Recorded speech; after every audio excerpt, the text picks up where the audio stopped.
It's truly an honor and a privilege to be here on the occasion of the importance of fundamental rights in this prestigious institution. Respected HODs of political science and other distinguished personalities and ultimately the budding stars of nation. A very warm good morning to all of you. Before begin to talk about the fundamental rights, we must have some cognizance about the historical background. As we have absolute information in our minds that India had been under the clutches of British rule. That time, there were the stringency of laws, draconian laws, arbitrariness. People were being harassed, exploited, discriminated. So how the revolution took place? Have we ever imagined about it? इसीलिए मैं कहता हूं कि कबूतरों को खुली छत बिगाड़ देती है. कबूतरों को खुली छत बिगाड़ देती है, हवाओं की नई सोबतें बिगाड़ देती है. जो जुर्म करता है वो इतना खराब नहीं होता. अदालतें सजा न देकर बिगाड़ देती हैं.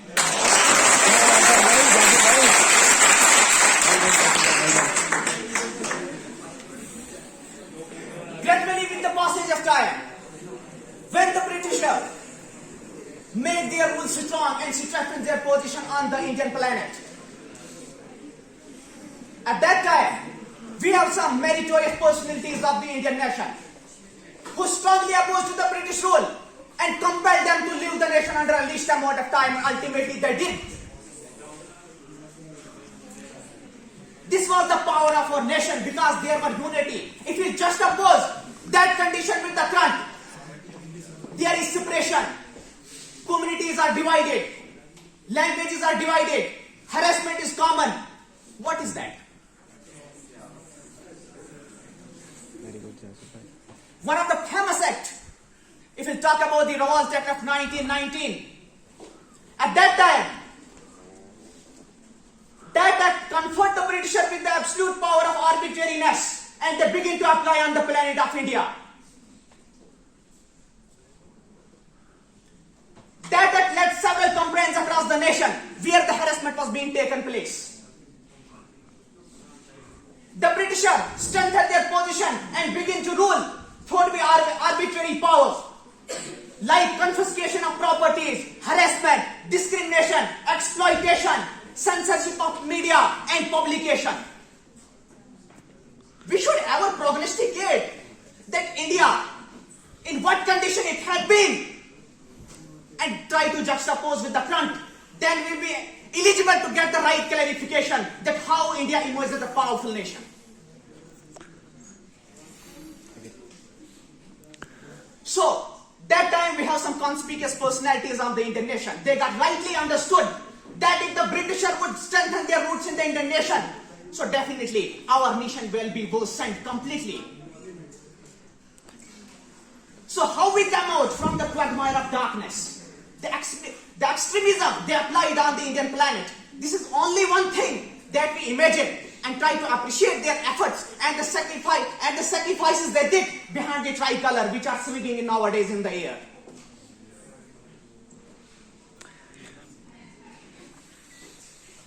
That's why, gradually with the passage of time, when the Rollout Act was being taken place, at that time we have some powerful sounding nation like Canada, its constitution. That time, people were being conferred with the fundamental rights and the directive principle of state policy. Why? Why such thing emerged inside their mind? Were they mad? Not.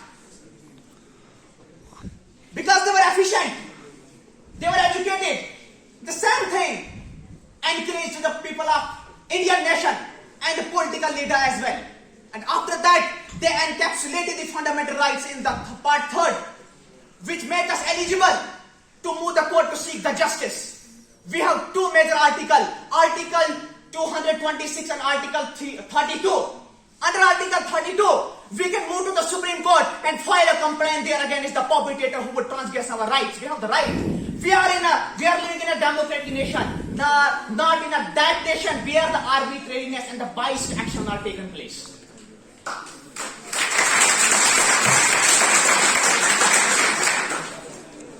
So we must pay respect. The first article, right to equality, talks about equal protection of law. We have equal protection of law. That means the state shall not deny to any person equality before law, equal protection of law. But there is a sense to be deciphered rightly.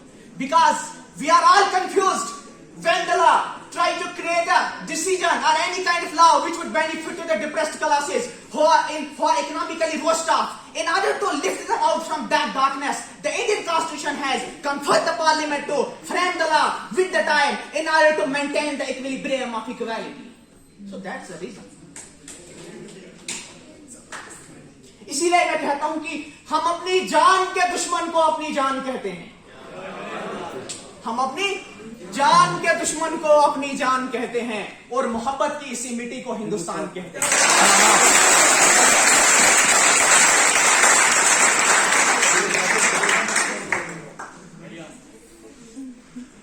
So we must pay respect to our nation because it is a democracy. So if we are to reside anywhere in the territory of India, nobody is asking us to be out because we have to. Please, pin drop silence. Because it's again a discipline. Because we have a lot of teaching, we must pay heed. Don't disrespect. We have the rights. We are living in a nation where democracy exists. We have the right to express our ideas, to elect the government to whom they like the most, to be elected in the office, to be acted upon the vast territory of the nation. Why? Imagine for a little time that if we had under the arbitrary power, so could we able to move on the local street and film it against government? That would be violation of right. No.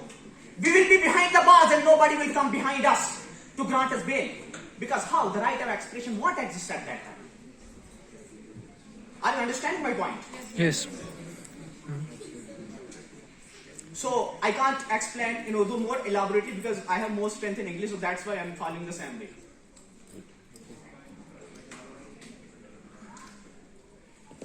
Article 15, prohibition of discrimination. The state shall not deny with any person only on the grounds of religion, caste, place of birth. That means there are some concepts, there are some ways on which discrimination can be taken place, but that must be reasonable.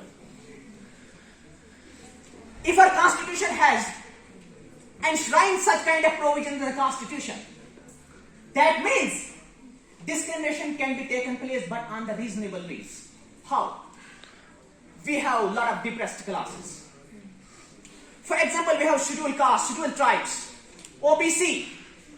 Whenever the government try to announce any kind of job, any kind of other creation, that time they create some special criteria for this scheduled caste.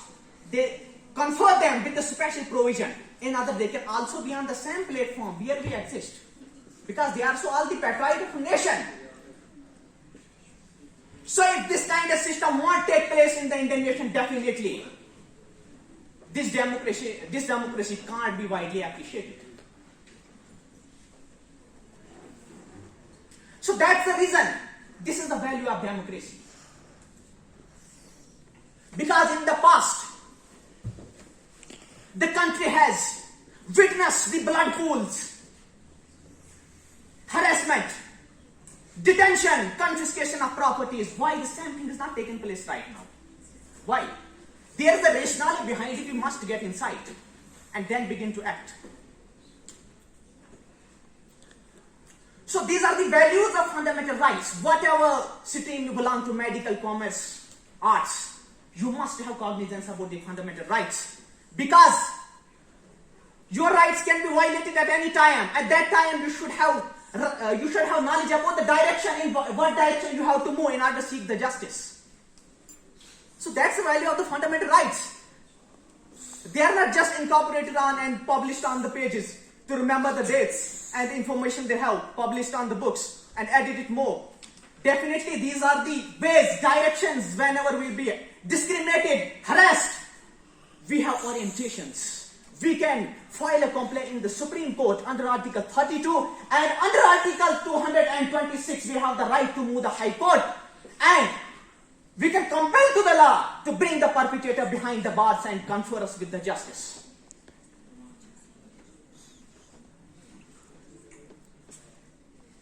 I'm going to finish my speech with a quotation. Success is not fatal. Success is not fatal. Failure is not final. It's the courage to continue that counts. Thank you for today. Teachers, judges and my all dear colleagues. Good morning to all of you. Good morning. My name is Vanshvardhan and today I am going to deliver the topic about fundamental right. I will give a critical analysis of fundamental rights. So firstly, as the topic is about fundamental rights, we should know what fundamental rights are. Fundamental rights are the basic human rights that are enshrined in our constitution and are guaranteed to all the citizens. Fundamental rights हमारे बुनियादी हक हैं, हमारे बुनियादी हक है जो कि हमारे कॉन्स्टिट्यूशन ने हमें दिए हैं, जो कि हम अपनी लाइफ को बेटर करने के लिए यूज करते हैं. Now the second question that arises in our mind that why there is a need of fundamental rights. So अगर हम देखें, if we look back at the time of history, we will know that at the time of British rule there was a lot of discrimination, whether it was political, social and economical. So वो discrimination जो थी वो इसलिए थी क्योंकि हमारे पास उस time में फंडामेंटल राइट्स नहीं थे. अगर हमारे पास उस टाइम पे फंडामेंटल राइट्स होते तो क्या हमारे साथ वो डिस्क्रिमिनेशन होती? नहीं. तो इसलिए 1950 से पहले जब हमारे पास फंडामेंटल राइट्स नहीं थे, हमारे साथ डिस्क्रिमिनेशन होती आ रही थी. लेकिन अब 1950 के बाद जब हमारे पास फंडामेंटल राइट्स आ गए, हमारे पास 6 फंडामेंटल राइट्स हैं जो कि है right to equality, right to freedom, right against exploitation, freedom of religion, cultural and educational rights, and the one and the last important one that is right to constitutional remedies. So अगर हम compare करें उस time पे हमारे पास right to equality जो थी हमारे पास नहीं थी, लेकिन अगर हम अभी कंपेयर करें तो हमारे पास राइट टू इक्वालिटी है. There is no discrimination on the basis of race, colour, caste, sex and place of birth. So वो जितनी भी एक्टिविटीज जिनकी वजह से इनइक्वालिटी जो है वो प्रमोट हो रही थी वो हमने एबॉलिश कर दी है. For example the main one is abolition of untouchability. पहले अनटचेबिलिटी जो थी वो ज्यादा प्रैक्टिस किया जाता था उसका, और कास्टिज्म जो था वो ज्यादा था. तो वो जितनी भी एक्टिविटीज है वो हमने एबॉलिश कर दी है. दूसरी जो है इसमें मेन वो आता है एबोलिशन ऑफ टाइटल, जो कि हेरिडेटरी टाइटल्स थे. फॉर एग्जांपल राजा का बेटा राजा, तो उसके पीछे टाइटल्स लगते थे राजा महाराजा. वो जितने भी टाइटल्स है वो हमने एबोलिश कर दिए हैं. हाँ, वो बात अलग है, लेकिन अगर कोई अपनी फील्ड में अच्छा काम करे, एक्सीलेंस हासिल करे तो उसको प्रेज करने के लिए हम टाइटल्स दे सकते. फॉर एग्जांपल कोई अगर अपनी फील्ड में पीएचडी करे तो उसके पीछे हम डॉक्टर का टाइटल जो है वो देते हैं, वो उसको प्रेज करने के लिए देते हैं. वो बात अलग है. नाउ अगर हम फिर से कंपेयर करें तो हमारे पास कोई फ्रीडम नहीं था, वो हम इंडिपेंडेंट नहीं थे. लेकिन इस टाइम पे हमारे पास सारे फ्रीडम है. We have freedom to express, we have freedom to speak और move through any part of the country, we have freedom to protest. हाँ, वो बात अलग है कि आप आर्म्स एंड अम्युनिशन के साथ प्रोटेस्ट नहीं कर सकते, बट हाँ आप पीसफुली प्रोटेस्ट जो है वो आप जरूर कर सकते हो. अब देखा जाए तो पिछले टाइम से, ब्रिटिशर्स के टाइम से हमारे साथ जो है एक्सप्लॉयटेशन होती आ रही है. इवन कि आज के टाइम पे भी होती आ रही है. तो उसके लिए रूल्स बने हैं कि अगर कोई भी एक्सप्लॉयट करे आपको, फॉर एग्जांपल मेन केस जो है चाइल्ड लेबर का है, वो हो तो आपके साथ आप जा सकते हैं सुप्रीम कोर्ट में और अपने वायलेशन ऑफ लॉज को जो है प्रोटेक्ट कर सकते हैं. वो पुनिशेबल है कि अगर कोई भी एक्सप्लॉयटेशन करे आपकी लॉज की. उसके बाद हम देखें तो इंडिया की जो मेन पावर है वो है उसकी यूनिटी. हम अलग अलग तबकों से बिलोंग करते हैं, कोई हिंदू है, मुस्लिम है, सिख, ईसाई है, लेकिन सारे फिर भी जो है यूनाइटेड है. हमने किसी भी रिलीजन को जो है वो सुपीरियरनेस नहीं दी है, सारे रिलीजन बराबर है. सेकुलरिज्म है, कोई भी अपने रिलीजन को जो है प्रैक्टिस कर सकता है, प्रोमोट कर सकता है. Next that is we have cultural educational rights कि हम फॉर एग्जांपल हम भद्रवाही हैं तो हमारे पास पूरा हक है कि हम अपने कल्चर को जो है वो प्रोटेक्ट कर सकते हैं और प्रमोशन भी कर सकते हैं. माइनॉरिटीज के पास पूरा हक है कि वो अपने एजुकेशनल इंस्टीट्यूशन जो है वो खोल सकते हैं, उनको प्रमोट कर सकते हैं. लास्ट में अगर हम कंपेयर करें, स्टार्टिंग में हमारे पास फंडामेंटल राइट्स नहीं थे, इसलिए हमारे साथ डिस्क्रिमिनेशन हुई, इक्वालिटी नहीं थी, फ्रीडम नहीं था. उसके बाद जब हमारे पास फ्रीडम आ गया, तो अगर हम कंपेयर करेंगे फ्रीडम इसकी कॉन्स्टिट्यूशन फंडामेंटल राइट्स की वजह से हमारे पास फ्रीडम जो है वो मिला, हमें डिस्क्रिमिनेशन जो है उससे आजादी मिली। तो फंडामेंटल राइट्स जो है वो हमें प्रोटेक्ट करते हैं, लेकिन फंडामेंटल राइट्स को कौन प्रोटेक्ट करेगा? इसलिए राइट टू कॉन्स्टिट्यूशनल रेमेडी जो है वो heart and soul of the constitution कहा जाता है, क्योंकि वो प्रोटेक्ट करता है हमें। अगर कोई भी आपका वायलेशन हो लॉ की, कोई भी वायलेशन हो फंडामेंटल राइट्स की, तो आप सुप्रीम कोर्ट के पास जा सकते हो, वहां से अपने वायलेशन ऑफ लॉज को जो है वो प्रोटेक्ट कर सकते हो। नाउ अगर हम देखें तो ये जो कॉन्स्टिट्यूशन है इंडिया का, अमेरिका का या फिर साउथ अफ्रीका का, वो इतना ज्यादा पॉपुलर या इतना ज्यादा सक्सेसफुल क्यों है? क्योंकि वो बने आफ्टर इंडिपेंडेंस। हमारे कॉन्स्टिट्यूशन मेकर्स को पता था कि जो जो हमारे साथ डिस्क्रिमिनेशन हुई है वो फ्यूचर में ना हो, उस हिसाब से हमारा जो है कॉन्स्टिट्यूशन जो वो फ्रेम किया गया।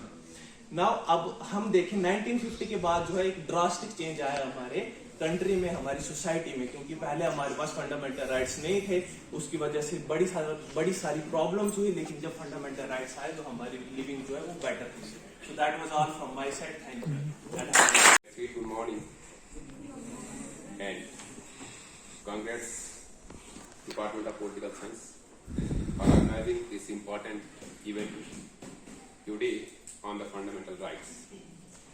As you know that if there are duties, then there are rights. If you want rights, then you must ensure that you need to perform some duties. Only and only then the nation can progress. If progressive mind becomes the part of nationalism, then only you can take your country ahead and you can compete at the world level, given this ICT era and globalized world. So I am going to share, already you have shared ideas on fundamental rights, बच्चे ने already बोला. So again I am going to share few points on fundamental rights and duties. थोड़ा सा fundamental rights and duties, जो important part and soul.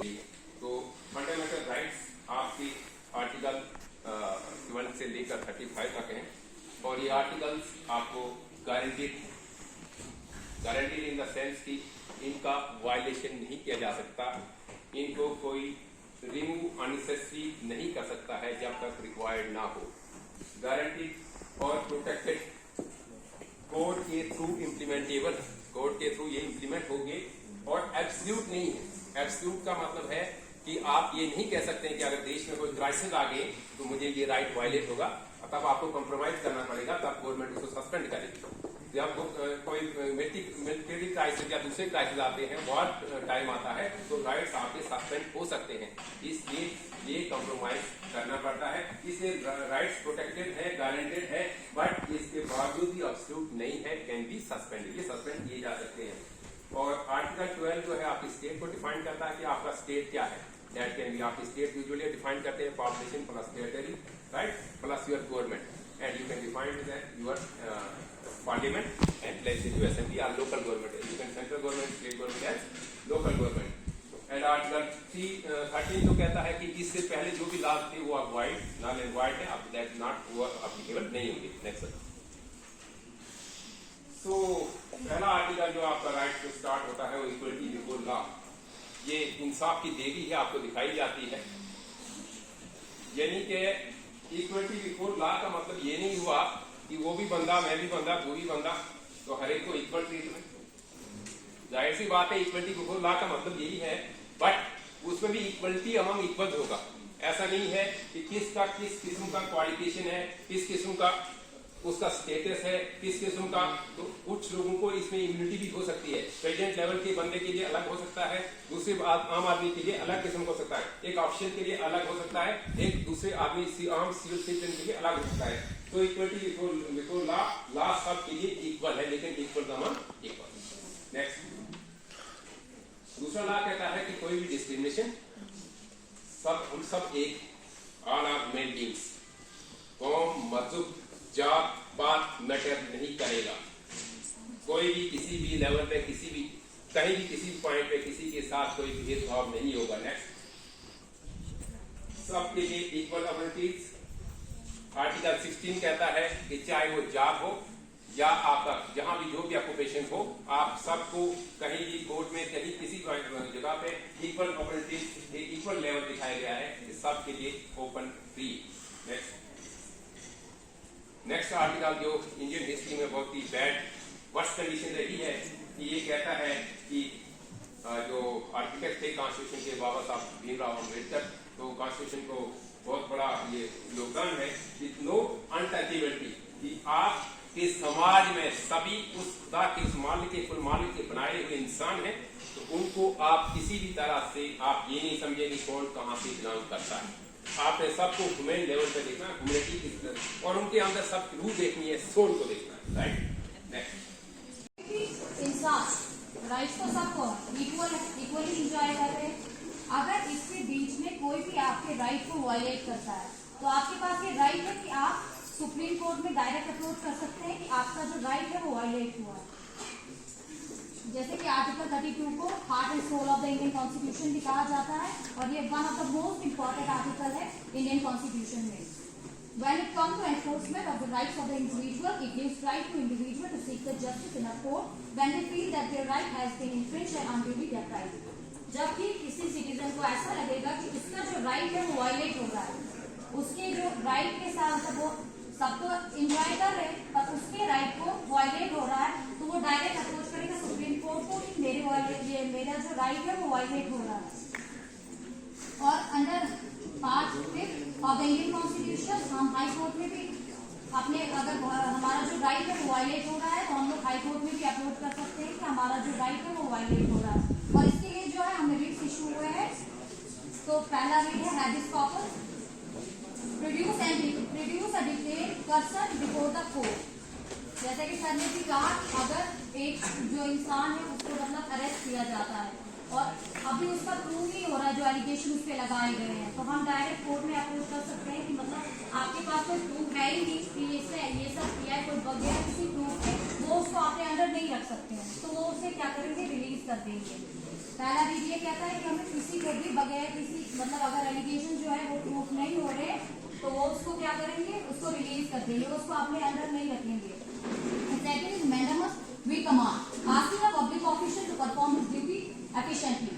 मतलब इसमें कुदरत का इंसाफ करना है। अगर कोई इंसान अपनी ड्यूटी जो है एफिशिएंटली निभाता है, उससे ये नहीं देखना है कि अब ये बड़ा है तो मुझे सुपीरियर तरीके से इसके खिलाफ इंसाफ करना है या इंफीरियर तरीके से करना है, वही तरीके से इंसाफ करेगा। मतलब कि जो उसकी ड्यूटी है वो उसको ही परफॉर्म करेगा, वो भी अच्छे तरीके से। मतलब कोई भी ऐसा इंसाफ नहीं करेगा जिससे उसको इंसाफ ही मिल ही नहीं रहा है, फिर फायदा क्या हमारा। अगर हमारा राइट जो है वायलेट हो रहा है, हम इंसाफ के लिए सुप्रीम कोर्ट या हाई कोर्ट जा रहे हैं और वहां पर हमें इंसाफ ही नहीं सही तरीके से होगा, तो फायदा क्या हमारा कि हम सुप्रीम कोर्ट या हाई कोर्ट में जाए। तो मैंडेमस कहता है कि वो अपनी ड्यूटी जो एफिशिएंटली तरीके से परफॉर्म करेगा और हमारा जो राइट है उसको अगर वायलेशन हो रहा है तो वो हमें इंसाफ देगा। ये हमको कहता है कि अगर हमारा जो ये है, हमारा जो हम जब कोर्ट में गए और वहां पर हमारा जो है हमारा जो केस है उसमें किसी मतलब हमारे को इंसाफ ही नहीं मिल रहा है, तो वहां पे क्या होगा, लीगल अथॉरिटी डिटरमाइन करेगी हमारे केस को कि इंसाफ क्यों नहीं मिल रहा है। जब एग्जामाइन होगा क्या वजह रही है हमारा केस हमें इंसाफ क्यों नहीं मिल रहा है, तो जब ट्रांसफर होगा हाई कोर्ट में वहां पे लीगल अथॉरिटी बैठेगी, एग्जामाइन करेगी। जब अच्छे से पता चलेगा कि मतलब हमारा जो केस है, हमारा जो राइट है वो किस वजह से वायलेट हो रहा है, उस वजह से हमको फिर इंसाफ मिलेगा। एंड दैट और लास्ट वाला है क्यूवेरेंटो, और ये is a special form of legal action used to resolve a dispute over where a specific person has a legal right to hold the public office that he और she occupied. आप एक opportunity या एक authority पे एक इंसान बैठा है, उसके पास लीगल राइट है क्योंकि वो वहां पर मेहनत करते, कोई भी ऐसे नहीं बैठता, एक प्रोसीजर होता है। अगर किसी को कोई सक्सेसफुली या पूछे तो वो वहाँ एक प्रोसीजर के जरिए जाएगा, तो ऐसे तो नहीं जाएगा। जब वहां पर है, अगर कल को उसके राइट को ये वायलेट हो रहा है कि आपके पास क्या प्रूफ है कि आप यहाँ पे हो, तो उसके पास वो वारंट होना चाहिए कि हाँ मैं इस बिना पे यहाँ पे बैठा हूँ। उसको आपने वो जिस पोजीशन पे है लीगली है, अगर वो उसको शो करता है उसका जो राइट है वो वायलेट नहीं होगा। एक्सेप्ट कुछ प्रोफेशन में होंगे, otherwise no title. Right, next. तो बहुत सारी कॉन्स्टिट्यूशन आपको फ्रीडम देता है, डिफरेंट किस्म की आप अलग किस्म की स्पीच के लिए, असेंबली होने के लिए आप इकट्ठे हो सकते हैं, अपनी यूनियन बना सकते हैं, आप कहीं भी सेटल हो सकते हैं। राइट, आप किसी भी ट्रेड में, किसी भी बिजनेस में अपना प्रोफेशन अडॉप्ट कर सकते हैं. You are free to do so. Next.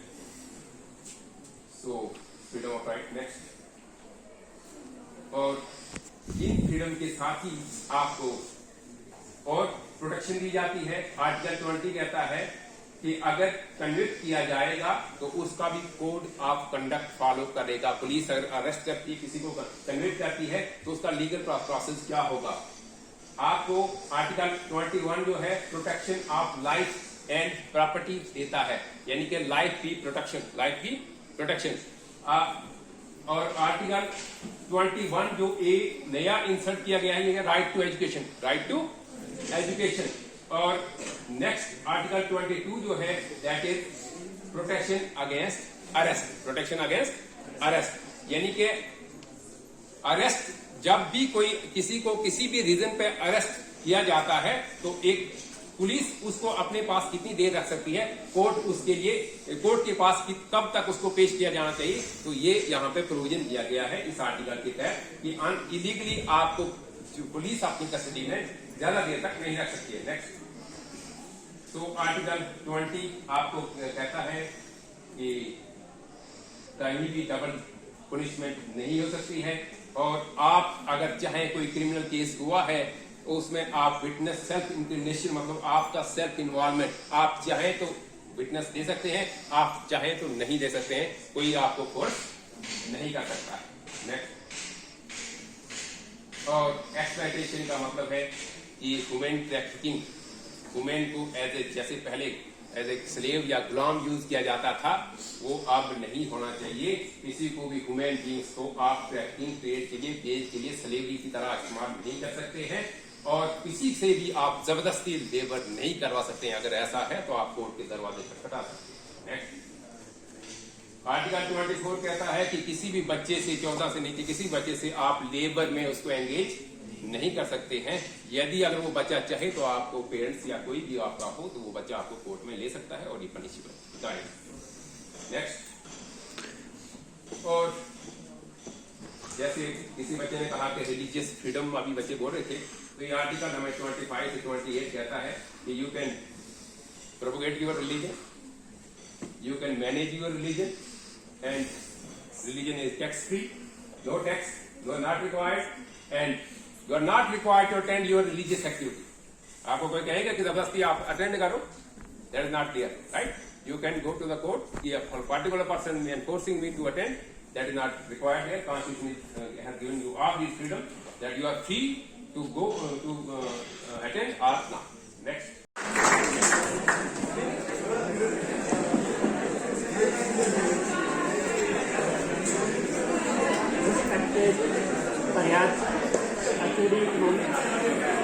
Today's report Professor Vicky Rai sir, HOD Commerce, Professor Sanjay sir, HOD Political Science, Professor D.C. Kotwal ma'am from Department of Physics, Professor Rahul sir from Department of Mathematics, Professor Virinder sir from Department of English, and Professor Amit sir Rathod from Department of Sociology.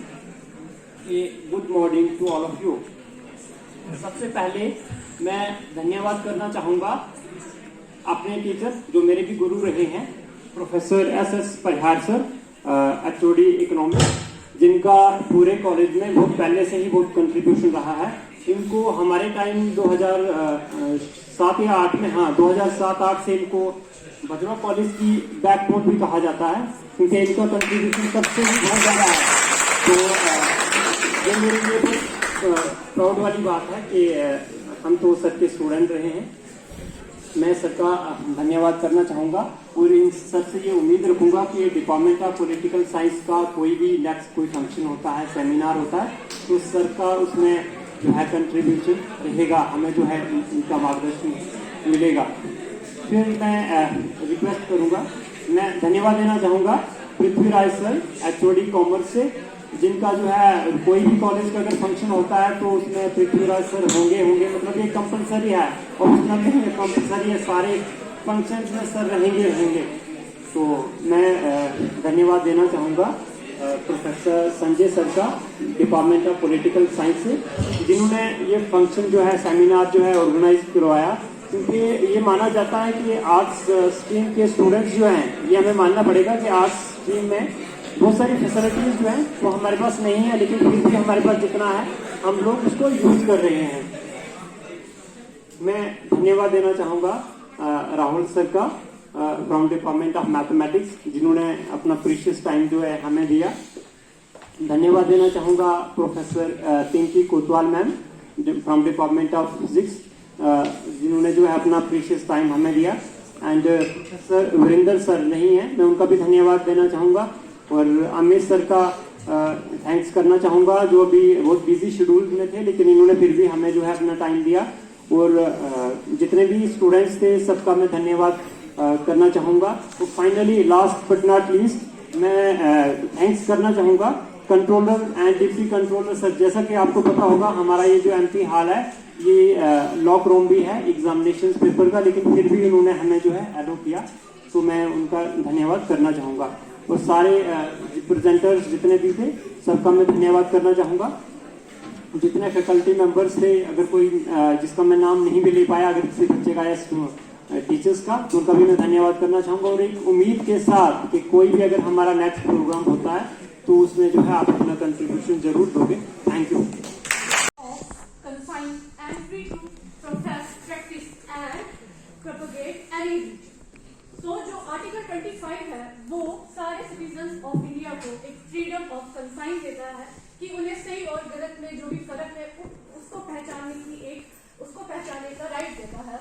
और इसके अलावा वो कोई भी religion जो है वो follow कर सकते हैं, प्रैक्टिस कर सकते हैं और प्रोपगेट कर सकते हैं। Now what's article 26?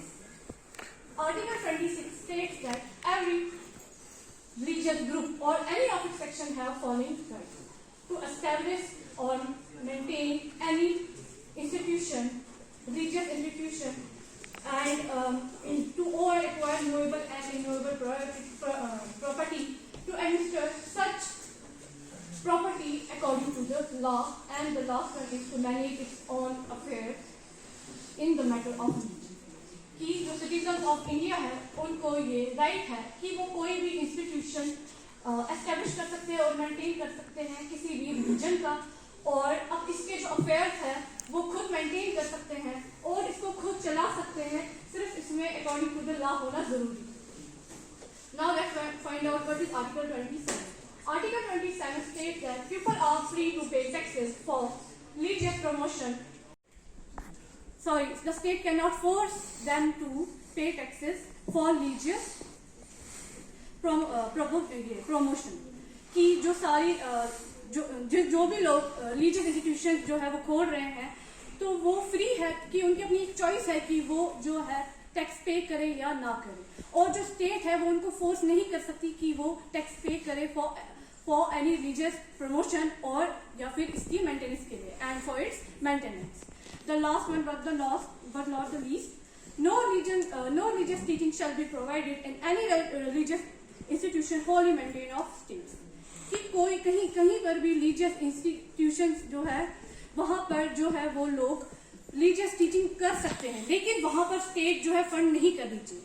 और वो वाले एजुकेशन इंस्टीट्यूशन जहाँ पर स्टेट फंड कर रही है वहाँ पे किसी भी किस्म की religious teaching जो है वो नहीं दी जाएगी, नहीं प्रोवाइड की जाएगी। So the Constitution of India recognizes the fact how important religious faith is. So the Constitution of India states that कि the religious faith is a matter between human and God. कि ये एक रिश्ता है, कि एक मैटर है human and God का, and could not be the subject of state interference. और state जो है इसमें interference नहीं कर सकती। This very approach made India a secular country in true senses. Thank you all. Major है कि आपने ये इशू डील नहीं करना, ये हमारे जुरिस्डिक्शन में आता है, इसलिए you have to transfer this, you can not trespass this, you can not cross this. Next. So इस तरह जाकर जैसे आपको बताया गया था कि आर्टिकल जो एब्सोल्यूट नहीं है, they can be cut, they can be suspended. So next, एक जैसे अगर कोई आर्टिकल आपने इम्प्लीमेंट करवाना है, एक केस हुआ था 2013 में, वुमेन के लिए एसएससी शॉर्ट सर्विस कमीशन नहीं था, तो अब ये 2019 के बाद इम्प्लीमेंट करवाया।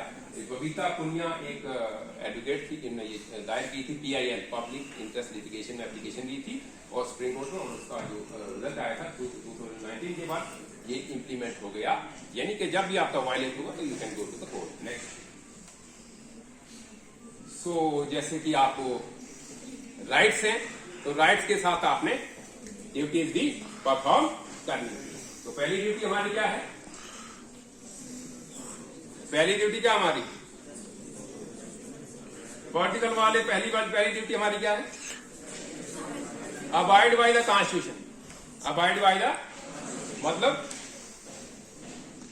कॉन्स्टिट्यूशन के प्रोविजंस, मतलब नेशनल फ्लैग, मतलब जितनी ड्यूटीज दी हैं, राइट, नेशनल वैल्यूज जो भी दी गई है उसमें कॉन्स्टिट्यूशन के जो भी हमें सिखाता है नेशनलिज्म के क्या करना चाहिए, वो नेशनल इंटीग्रेशन क्या करना चाहिए, वो सारी वैल्यूज को हमें abide by the constitution. Number 2 क्या है? Follow the noble ideals of किसके? फ्रीडम फाइटर्स की स्ट्रगल में, जो उन्होंने इंकलाब जिंदाबाद किया था, देश के लिए अपना खून बहाया था, जो सेक्रीफाइस की थी। आज हम जिंदा हैं, आज अपने देश में फ्रीली पढ़ रहे हैं, आजाद हैं, तो उन फ्रीडम फाइटर्स की वजह से। तो उनकी सेक्रीफाइस को हमेशा याद रखना है और उनको आइडियाज को हमेशा चेरिश करना, उनको आगे चलाना, प्रमोट करना है, उस पर एक्टिविटी चलाते रहेंगे। Next, Article 14, equality before law and equal protection of law. There are the two concepts. Only not equality before law, but equal protection of law. बोलते हैं ब्रिटिश का जो कंसेप्ट है वो बोलता है इक्वलिटी बिफोर लॉ, वो बोलता है कोई भी डिस्क्रिमिनेशन आप नहीं करोगे, ठीक है। बट अदर साइड हम देखेंगे तो इन अमेरिका का जो कॉन्स्टिट्यूशन है वो बोलता है रीजनेबल डिस्क्रिमिनेशन आप करना चाहिए उन सर्टन रूल्स पे। मतलब for example like should be treated as like and unlike should not be treated as like. मतलब जैसे हमारे पास 2 अडल्ट हैं, वो एक क्या करते हैं, एक सोच समझ के लोग का किसी का मर्डर कर देते हैं, ठीक है, तो उनको लॉ क्या करेगा, इक्वल ट्रीट करेगा एज कम्पेयर टू अगर हमारे पास कोई छोटा सा बच्चा, उसके पास फॉर एग्जाम्पल कोई गन आ गई, तो वो किसी को अगर शूट करता है तो तब क्या होगा, उसको हम उसके साथ ट्रीट नहीं करेंगे, इक्वल ट्रीट नहीं करेंगे, उसको हम क्या करेंगे, life should not be treated as life. बोलने का मतलब क्या है कि डिस्क्रिमिनेशन जो है, लाइफ जो है वो उसको ट्रीट करेंगे हम इक्वल वे में, ठीक। उसके बाद हमारे पास आर्टिकल है हमारे पास 15, वो बोलता है no discrimination on certain ground. बोलते हैं religion, caste, sex and place of birth के बेसिस पे आप कोई भी डिस्क्रिमिनेशन नहीं कर सकते हो। और इसमें भी कुछ इवेंट्स हुए हैं, आप वाटर टैंक्स और पब्लिक प्लेसेस को उधर आप किसी को भी डिस्क्रिमिनेट नहीं कर सकते हो। फॉर एग्जांपल जैसे स्कॉलरशिप के एग्जांपल लेंगे हम, जैसे गवर्नमेंट क्या करती है कि बोलती है कि 90% पे हम आपको स्कॉलरशिप देंगे, तो हमारे पास 2 स्टूडेंट्स हैं और एक को 90% आ जाती है तो दूसरे को नहीं आते, तो वो बोलेगा मेरे students as well as HOD Sanjay sir and Bunty sir for organizing this event and making aware all of us about the fundamental rights and duties. सभी पार्टिसिपेंट्स जो भी यहाँ पे आए, सबने बहुत अच्छे से अपने विचार रखे और हर एक की प्रेजेंटेशन जो थी वो बहुत ही अच्छी थी। बट क्योंकि आपको पता है कि रिजल्ट्स भी जो है वो जरूरी हैं, वो इसलिए जरूरी है ताकि आप लोगों को आगे भी एनकरेजमेंट जो है वो मिलता रहे। रिजल्ट्स के साथ साथ जो मोस्ट इम्पॉर्टेंट है दैट इज योर पार्टिसिपेशन, कि आप कितना पार्टिसिपेट कर रहे हो, वो ज्यादा इम्पॉर्टेंट है, वो ज्यादा मायने रखता है। क्योंकि रिजल्ट तो सिर्फ आपकी एनकरेजमेंट के लिए है, आपकी इम्प्रूवमेंट के लिए है, ताकि आज कोई कमी रह गई है नेक्स्ट टाइम आप उसे और इम्प्रूव करो और अच्छा अपना प्रदर्शन जो है वो दे सको। सो हर एक स्टूडेंट की जो पार्टिसिपेशन थी वो बहुत अच्छी थी, सबने अपने व्यूज जो है वो बहुत अच्छे से रखे। तो अब टाइम है हम अनाउंस करेंगे हमारे जो टॉप 3 विनर्स हैं। Now may I request professor SS Parihar, head of the department economics, and Professor Amit sir and Prithvi sir. Amit sir from the department of sociology and Prithvi sir from the department of commerce, Rahul sir and Bunty sir. All are invited on the stage to present award to our winners. So the third prize. तो नहीं हम हमें excellence को provide, वो excellence को आगे बढ़ाना है, तो उसको 90% वाले को ही मिलेगी, वो बोलेगा कि डिस्क्रिमिनेशन नहीं हुई है। बोलने का मतलब ये है कि different treatment does not mean discrimination, ठीक है। उसके बाद आर्टिकल 16 है हमारे पास, वो बोलता है equal opportunity in public employment. Public employment का मतलब है गवर्नमेंट जॉब्स में। तो कुछ स्टूडेंट्स बोलते हैं यार ये तो क्या बोलते हैं डिस्क्रिमिनेशन होती है, रिजर्वेशन होती है एक्सेट्रा, तो वो नहीं होते हैं। जो हमारे बैकवर्ड क्लासेस हैं, SC ST and backward classes के लिए ये थोड़ा सा कुछ उनको वो काफी पिछड़ गए हैं, तो उनके लिए ये रिजर्वेशन रखी गई है। उनके लिए भीमराव अम्बेडकर ने बोला उनके लिए लेवल प्ले फील्ड बना दिया, ठीक है। उसके बाद हमारे पास है अबॉलिशन ऑफ अनटचेबिलिटी। अनटचेबिलिटी तो this is a very shameful practice, ये तो पास्ट में हुई है, बट अगर आज के टाइम पे अगर स्टेट इसको करती है तो आर्टिकल 32 है हमारे पास। अगर कोई इंडिविजुअल भी करता है तो उसके लिए हमारे पास क्या है, प्रोटेक्शन ऑफ सिविल लिबर्टी 1955 के तहत हम इसको अरेस्ट कर सकते हैं। उसके बाद हमारे पास है अबॉलिशन ऑफ टाइटल्स। तो क्या होता है, पहले डायनेस्टिक टाइटल हुआ करते थे, अब वो अबॉलिश हो चुके हैं, वो मिलते थे on the basis of the birth, ठीक है। आज जो है हमारे पास दूसरे टाइटल होते हैं, जैसे एकेडमिक टाइटल होते हैं और मिलिट्री टाइटल होते हैं, ठीक है। उनको अबॉलिश नहीं कर रहे क्योंकि वो तो एक्सीलेंस है, वो तो on the basis of merit पे मिल रहे हैं, कोई ना कि इस पे मिल रहे हैं on the basis of birth, जैसे महाराजा और राजा होते थे उसके हिसाब से, ठीक है। Thank you. Religion, culture and educational right and right to constitutional amenities. You know that fundamental rights are basically known as the basic human rights, but these are regulated by the Constitution as declared as special rights for the people. With these rights being cohesive in a society, the citizens are able to comprehend the importance of all the members of the society, cooperate and adjust themselves accordingly. The Constitution also provides for enforcement of these rights, and they not only have a legal value but also have an educational value, assisted by the citizen to protect, respect, accept and fulfill the rule of law. They also uphold the equality and dignity of the individual, keeping in mind the unity and integrity of the nation.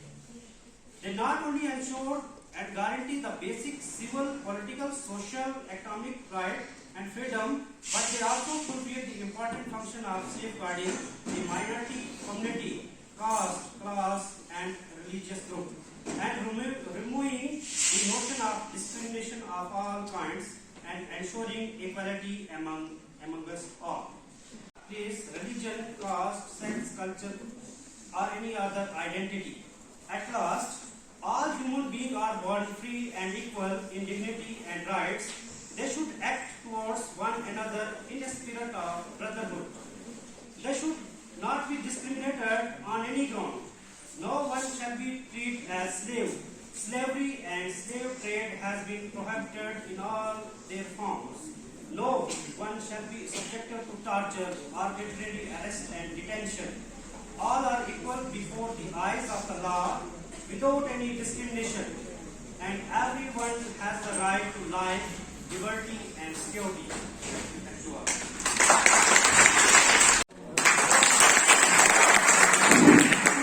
Joining in with the precious and continuing in the name of Allah, respected HOD Sanjay sir and other staff members, my dear brother and sister. First of all, good morning to all of you to present here. Today my topic about fundamental right, Article 28 to 29. Article 28 in the Institution of India 1949. Freedom as to attendance at religious instructions or religious worship granted in an educational institution. No religious instruction shall be provided in any educational institution wholly maintained out of state funds. Nothing is clause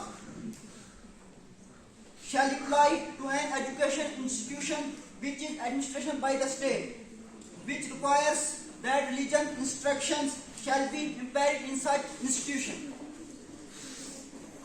Article 29, protection of interest of minorities.